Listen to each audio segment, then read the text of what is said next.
vous avez trouvé au lendemain là, du premier tour des élections régionales un consensus avec Laurent Bernier.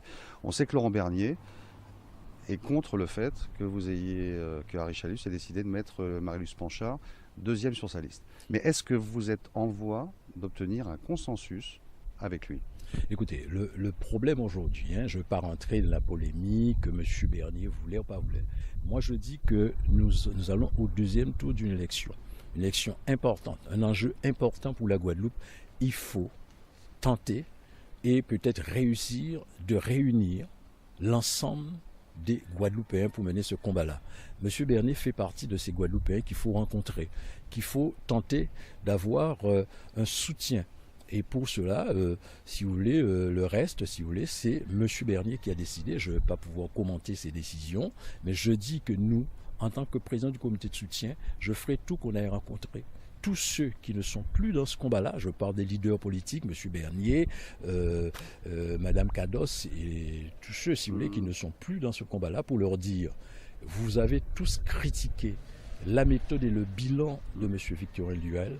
Il y a une chance aujourd'hui de pouvoir mettre autre chose, de changer d'avenir. Donc c'est avec nous et avec Harry Chalus. Prenez vos responsabilités parce que si vous l'avez critiqué, vous ne pourrez pas supporter qu'il revienne au pouvoir, qu'il revienne à la tête de la région. C'est ce consensus-là que je voudrais avoir avec Laurent Bernier et les autres, si vous voulez, pour qu'ils prennent leur responsabilité de dire on change de cap, on change de méthode et il faut placer quelqu'un qui présente toutes les conditions pour mettre en place ces politiques publiques qui soient vraiment dans l'intérêt de notre population.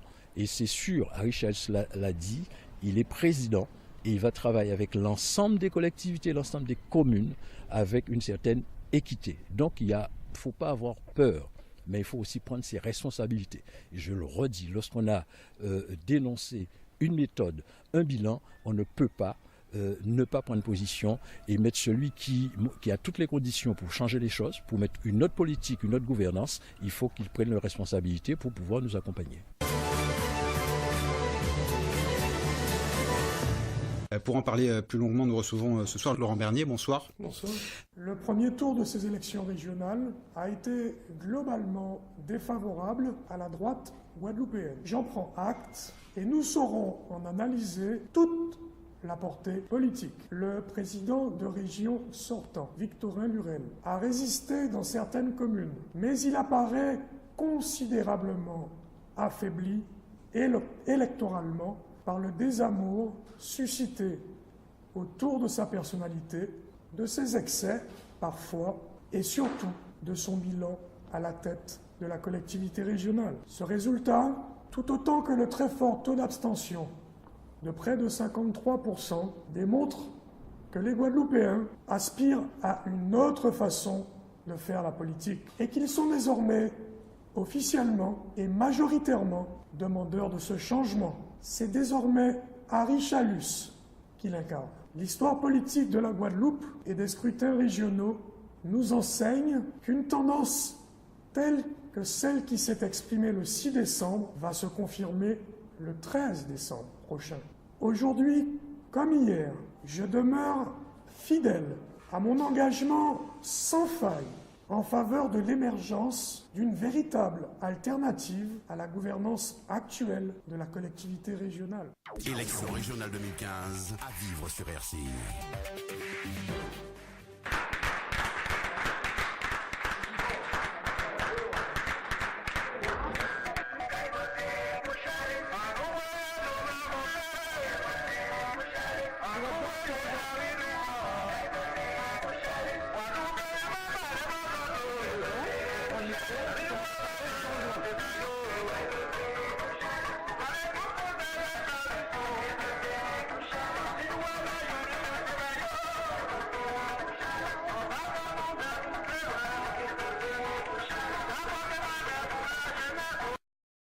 Les régionales 2015 sont à vivre sur RCI. Là, t'es en train de regarder une petite vidéo bonus.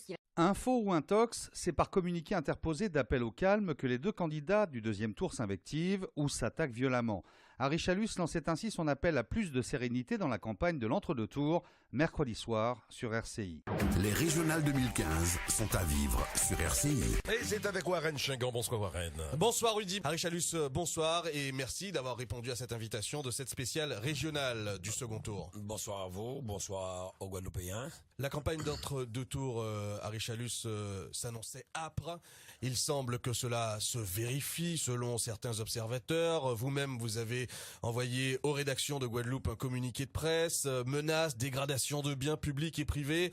Qu'est-ce que cela vous inspire, Harry Chalus? Je voudrais déjà dire qu'à 3 jours de la fin de cette campagne électorale, je renouvelle vraiment mon appel à l'apaisement, en sorte que les uns et les autres comprennent enfin qu'une élection n'est pas un affrontement. Il faut arrêter d'opposer les Guadeloupéens à un autre. Je déplore les outrances verbales et les tentatives de manipulation qui émaillent cette campagne. J'invite l'ensemble de nos compatriotes à ne pas céder aux provocations et aux mensonges. De même manière, j'invite aussi les responsables politiques à cesser toute forme de pression à l'encontre de la population. Je lance un appel au calme, aux uns et aux autres, pour que ces 3 derniers jours de campagne soient exemplaires et qu'ils démontrent l'aspiration de la Guadeloupe à tourner le dos pratique, politique, de notre temps. Je veux aussi dire toute mon indignation face aux accusations proférées à mon encontre et en direction de nos équipes. Car en 14 ans, nous n'avons jamais, et je le dis, jamais incité à la haine ou à la dégradation des biens publics ou privés. Je dénonce ces agissements et nous ne saurions en aucune manière être tenus responsables de ces actes inqualifiables émanant d'individus extérieurs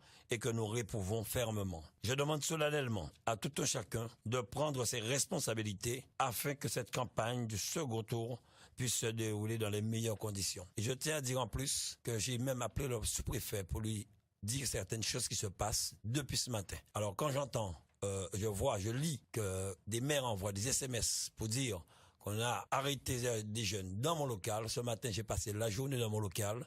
Je dis encore, c'est malheureux de voir quelle politique mènent certains hommes politiques en Guadeloupe. Et comme s'il s'agissait d'une surenchère, le président sortant condamnait lui fermement des violences et des menaces dont seraient victimes ses équipes de campagne sur le terrain. Merci d'écouter Radio Caraïbes, vos communiqués. Je cite intégralement le communiqué en date du 9 décembre. Le candidat tête de liste de la Guadeloupe Toujours Mieux, Victorin Lurel, condamne, je cite, avec la plus grande fermeté, les actes graves dont sont victimes ces équipes de campagne déployées sur le terrain dans le cadre de la campagne en vue du deuxième tour des régionales. Mardi soir, au rond-point de Montebello à Petit-Bourg, nos militants, écrit-il, du comité Jeunesse pour Toto, qui étaient en conférence mobile dans ce secteur, ont été immobilisés puis menacés par un groupe de jeunes armés d'un fusil à canon scié et qui circulaient à bord d'un véhicule. Et il poursuit, ce mercredi matin encore, à la section Vonche, la vitre arrière de notre voiture de campagne a volé en éclats suite à un jet de pierre. Ces faits font suite à d'autres actes de même nature, en plus de menaces verbales et physiques, et s'ajoutent aux dégradations de notre permanence de Bémao il y a quelques jours. Concernant l'agression de notre équipe à Petit-Bourg, plainte a été déposée à la gendarmerie de Bémao dès hier soir et les signalements effectués. Autre acte tout aussi condamnable, l'atteinte portée à l'œuvre de peinture urbaine figurant sur le pilier de l'ancienne porte de la Basse-Terre à Destrélan, un ouvrage en béton propriété de la région est recouvert sauvagement aux couleurs de l'adversaire qui manifestement ne respecte rien, écrit-il, jusqu'à la production artistique de nos talents, c'est du vandalisme.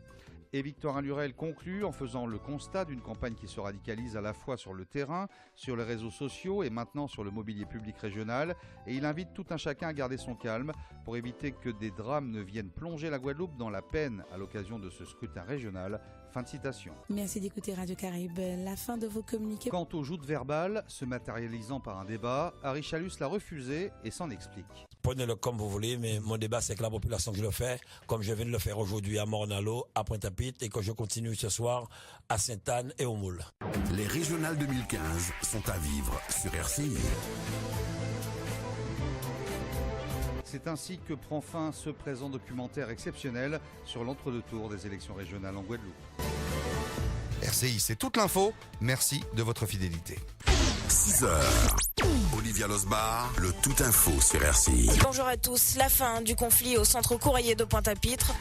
RCI, Christophe Langlois, le premier tout info régional de Guadeloupe. Bonjour à toutes et à tous. Laissée pour morte après avoir reçu des coups de crosse. Retrouvons le développement de l'actualité Guadeloupe-Martinique. C'est le Caraïbe de îles. Bonjour Olivia, bonjour à toutes et à tous dans nos deux îles. Le Caraïbe soir. Ingrid Sénat.